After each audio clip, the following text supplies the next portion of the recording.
Brexit Britain to the world. Balls Radio for Thursday, the 24th of August, 2017. And today we ask the question, has Trump hit a nerve? And related to that, why are people so angry all of a sudden? Because a lot of people are, all the time. And let's look at the United States. Ever since Charlottesville, Donald Trump has been accused of pandering to white supremacists and neo-Nazis and Ku Klux Klan because he didn't decry their actions on the day fast enough. Now, let's remember one of those right-wing nut jobs, drove a car into someone protesting against what's now being called the alt-right. And initially, the president spoke of there being troublemakers on both sides, but only one side drove the car into the crowd.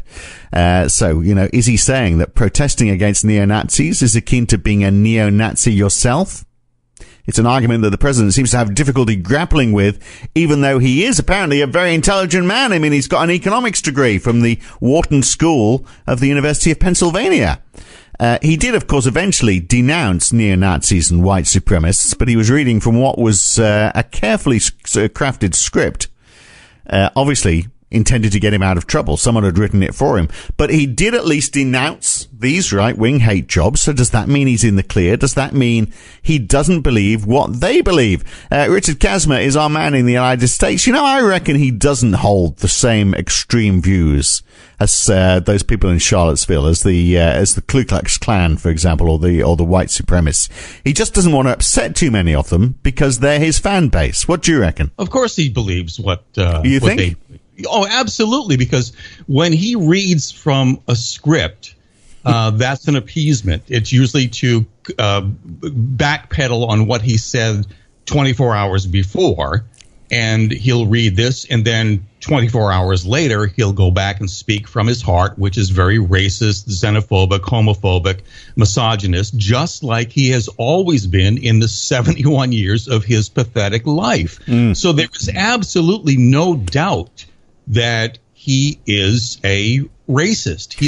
It's on court record of his racist policies in trying to prevent African Americans and Latinos from renting in buildings that he owned, trying to get them evicted illegally, and he's lost court cases on it, Phil. And I guess when he was reading that script, it was very obvious that he was reading, and I'm sure he's read stuff before and made it convincing. He looked like he wasn't trying that time, as if he was saying, look, I have to read this stuff.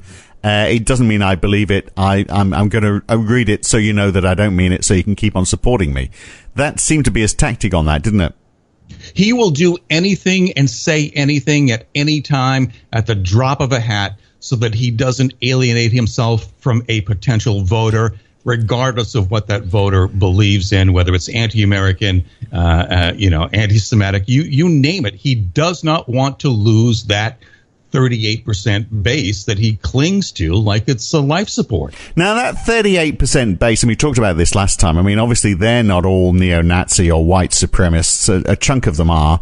And in fact, quite a chunk of them. There's a poll in the Washington Post this week that asked, do you think it's acceptable to hold neo-Nazi or white supremacist views? And I would have thought most people would say no, even if they sort of headed in that direction. They'd probably say, well, I'm not a white supremacist as such. But 9% said yes, that's fine. It's acceptable to hold those views. 9%, almost 1 in 10 said it was acceptable. 8%, another 8% had no opinion. So, and amongst strong Trump supporters, nearly 2 in 10 find white supremacist or neo-Nazi views acceptable to some degree. These figures are alarming, aren't they? It's alarming in so much as people are coming out and blatantly saying, oh, sure, I think slavery is okay. I think we should discriminate against anybody I don't agree with. Absolutely. But the thing is now they're coming out and flat out saying it, where before it was one of those little secrets. You went in, you voted, and then you came out and maybe said, the opposite of what you actually voted for. But now people are going, what the hell? Sure. And the reason is, Phil, is that this, and we keep saying this about the normalization of this abnormality known as Donald Trump. For the past 2 years leading up to the election and now after the election, while he is president, he has made it normal to be an absolute jerk, racist, xenophobic bigot.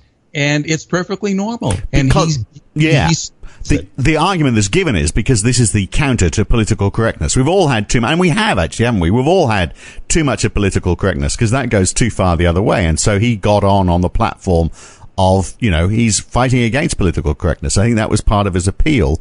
But as you say, that's now gone to the extreme where people feel as though they can use that as an excuse to say what they really think. So, for example, in the months after Brexit, because we've got the same thing in Britain, hate crimes in Britain doubled. There was this attitude from many that, after Brexit, they'd won. Trump has had exactly the same effect. He won. So people are saying, we won, get used to it. It's the very ugly genie has been unleashed from the bottle. And those views that have been harbored by people, but they've been too reticent to reveal because they have this fear of being castigated publicly. On both sides of the Atlantic, it now feels as though, perhaps they're feeling that their time has come and they can say what they really think. And it's ugly. Oh, sure. And the other thing is that for years, for generations, when the KKK would do their rallies, they always wore the traditional sheets and hoods. Now there's a new image or a re-imaging of neo-Nazis and KKK, and these guys are showing up with their Dockers on and their polo shirts, and they're looking like they're college educated. And that is the new face of America's racism, is that they want to appeal to the college-aged, or if not college-educated, white male. And so the meme is, look at where they're taking away your culture and they're taking away your livelihood, and we've got to get to take America back, which is the stupidest meme I've ever heard. To take it back from where, from what? So it's a whole re-imaging. It's a new branding of racism in the United States, and it's sickening. It's repugnant, Phil. But there's a divide, isn't there? And it's interesting to know which side people fall on this. On the one side, there's, look, these foreigners are taking your jobs, and that certainly, was the attitude that pushed Brexit to success. This fear that foreigners were taking your jobs, and exactly the same thing I think is happening in America, which helped Trump get elected. It's one thing saying foreigners are taking your job. It's another to be a white supremacist and actually believe that white people are intellectually superior. One is sort of, yes, one of them is, they're both misinformed, but the white supremacy argument is very different to the anti-immigration argument, isn't it? And I wonder how many people fall on either side of that divide. I think they'll fall on whatever side that there's more ammunition on. It's just fear, Phil. You can get anybody to do anything out of fear, and the fear is always about the person you point your finger at. Those people over there, as you say, those women, those children, those brown people. They took away this from you, and it's like, but when you look at the numbers, it just doesn't stand up. The manufacturing meme, this thing that we've lost manufacturing jobs overseas. Nearly 90% of manufacturing jobs that no longer exist in America is directly due to automation. Yeah. They didn't exist anywhere. Yeah, exactly. And when I hear that he's going to put back to work millions of coal miners. Well, the coal mine companies are not going to send people down into the pits anymore. They've got machinery to replace 10 men to do it. So no, there's no. And the other day I was driving on the highway here, and he's talking about this infrastructure bill that got lost in the wayside when he started going off ballistic. Because it's Infrastructure Week this week. What happened to that? Well, where I live, we have an overabundance of potholes, and so the major highways and the roads need to be fixed like every 10 years, if not sooner. This entire stretch of road, which is about 35 miles that I drive on regularly, they're doing the entire stretch. Less than 20 men a day are working on that, and it's the same guys. So, and the reason is that they have this wonderful equipment that goes up and chews up the old tar, spits it out, recycles it, and then he's got these other machines that come and lay down a new layer of tar, and you're off to the races. You've done probably 5 miles a day in working on this thing. Same thing with bridge building. A lot of bridges in this country need to be repaired, if not replaced. And when I drive by seeing brand new bridges being erected, again, 20, 25 people, and that's one shift. They don't do multiple shifts here. They'll go in and work an 8-10 hour shift, bang, they're done, because they've got to get out of the way for the traffic. So you'll see these people working either in the overnight or in the wee hours in the morning, but never during the day when it's rush hour. Yeah. So it's just, so I think you're making a good point there. How much of this really is discontent, which is due to the fact that there's less jobs around because of automation? I mean, that's been said many times. And of course, none of this is just an American phenomenon. So we've got, people like Pauline Hanson, equally as deluded in Australia. Obviously nowhere near as successful as Donald Trump. I mean, she is just stupid. There's a glimmer of intelligence in Donald Trump. It's just being misused. We've got Nigel Farage, who, led Britain to Brexit on a tide of xenophobia and anti-immigration, and we've had the hate crimes in Britain that have followed. There were Nazi sympathizers marching in Berlin at the weekend to commemorate the death of Rudolf Hess. So Trump hasn't created this environment, has he? He's just capitalized on it. But, what do you think is driving it? Is this something that, as I said before, was it bottled in and it's now all come out? Why all of a sudden have we got this big drive towards the alt-right right around the world? Yes. Again, the analysis, and it seems to be a general consensus now, particularly following Tuesday night's speech that he did in Phoenix, Arizona, which is nothing more than another campaign speech for his reelection. He loves to surround himself with his minions. And according to a lot of the people in the press, that body of attendees, the supporters, is diminishing dramatically.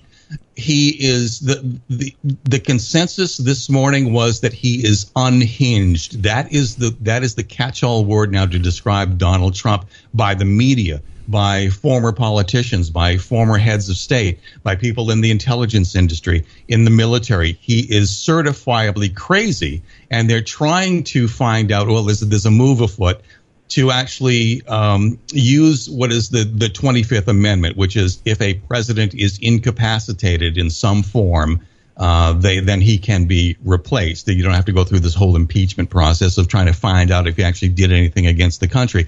If they find out that he meets the criteria of being incapable of performing his duties, then there's a chance that he can be ousted. Now, the deal is, Phil, just like the Second Amendment, with the constitutional right of being able to carry arms, own and carry firearms, is that the 25th Amendment is very vague because it doesn't deal with mental capacity.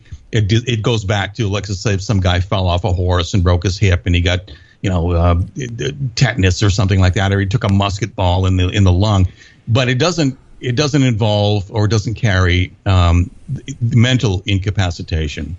And if everybody, if that was the rule in being elected, then we never would have had a president. Certainly would have. We wouldn't have George W., would we? So what? But if that's the case, I mean, if he is found to be not fit for office, all his supporters, the country would tear itself apart, wouldn't it? And that gets back to my question before.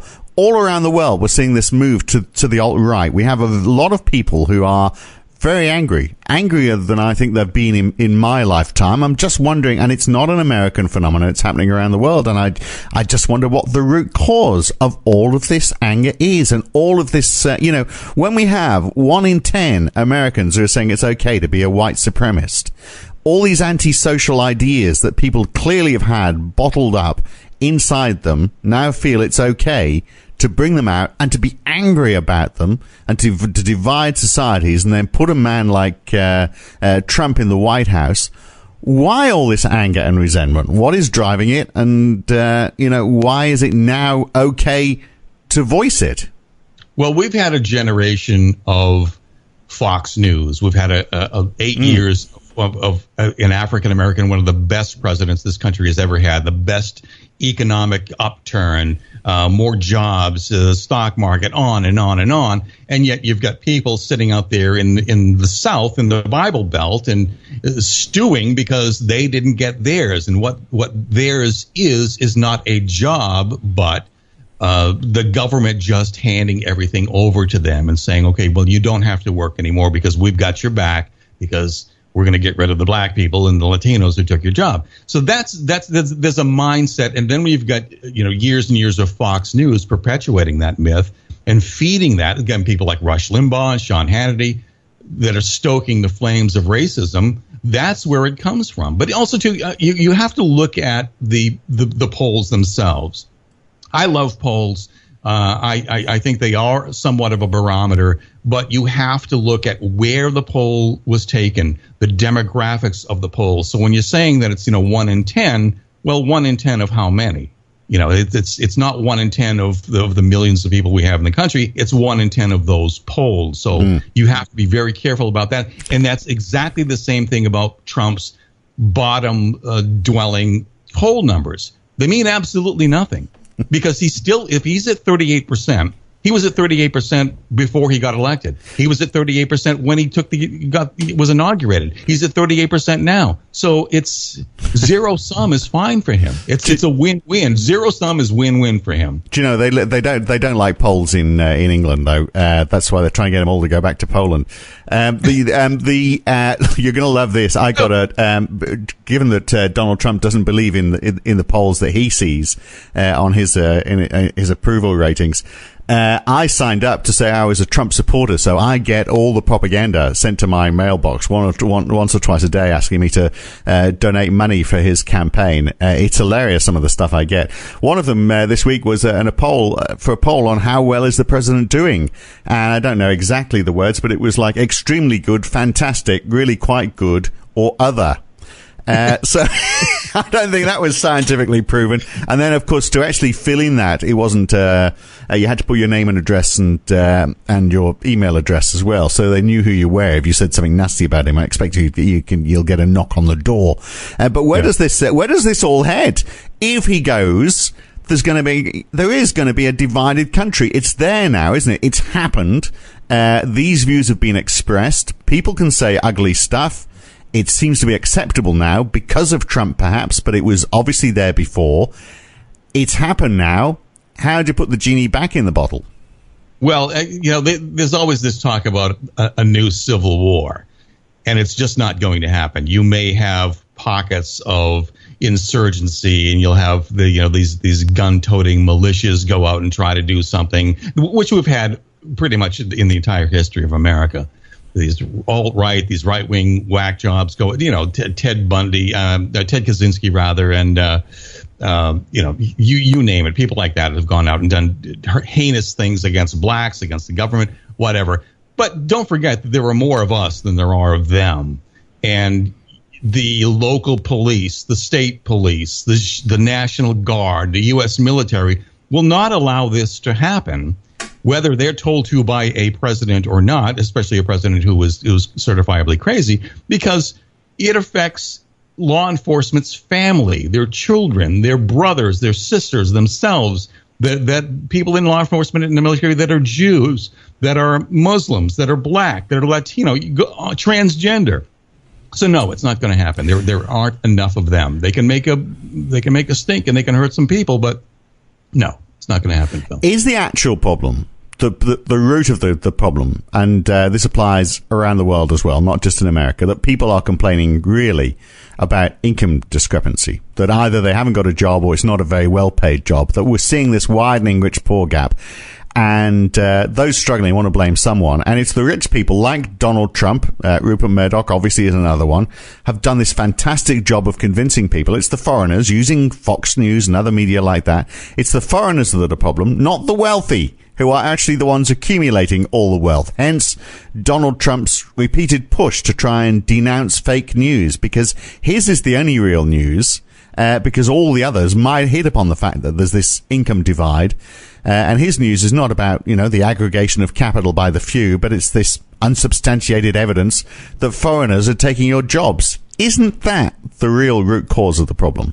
No. The root cause of the economic discrepancy is that the elimination of the middle class. Yeah. Where the cost of living has gone up, not in direct proportion of the cost of wages rising, because wages have been stagnant for a long time, which falls right back onto the corporations and the people who have all the money.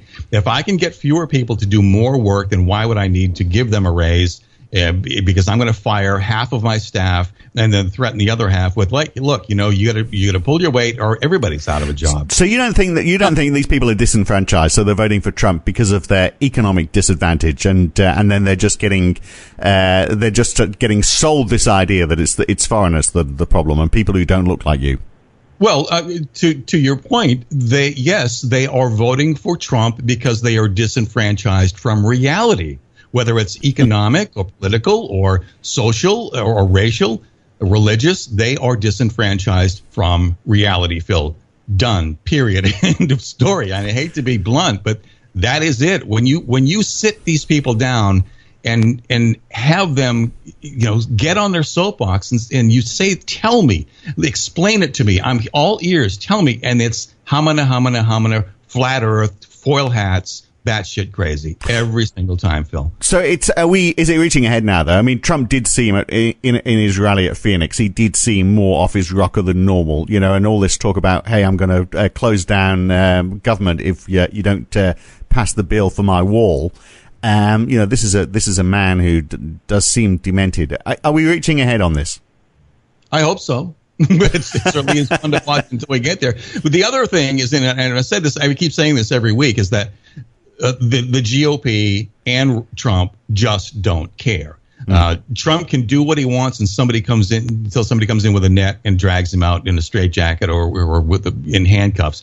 The GOP doesn't care because, well, he is the head of the Republican Party, in spite of what Trump dissing John McCain and Paul Ryan and Mitch McConnell, but Trump is still doing the Republicans' bidding, not necessarily by doing any repeal and replace and doing any major bills, but as a president, he can roll back environmental regulations. He can defund agencies. You name it. He can do these things at the stroke of a pen, which is exactly what the Republicans want. So they don't care about Obamacare. We can have Obamacare until hell freezes over, and which is more people in the United States want it than don't want it.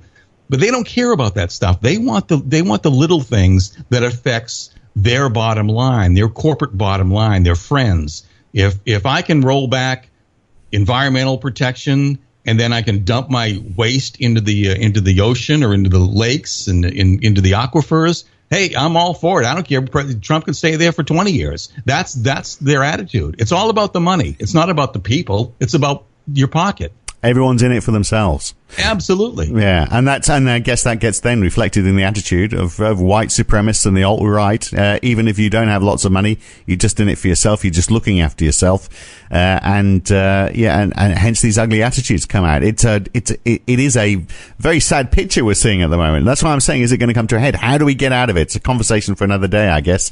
But in the meantime, we've talked long enough about it. I just find it so depressing when I talk to you about this sort of stuff. But we'll leave it for the moment. Why I'm here, Phil. I'm here to depress. You do a great job of it. Richard Kazimer in the United States. Thanks. Thanks, brother. Take care. Balls Radio, the UK. From a Brexit Britain to the world.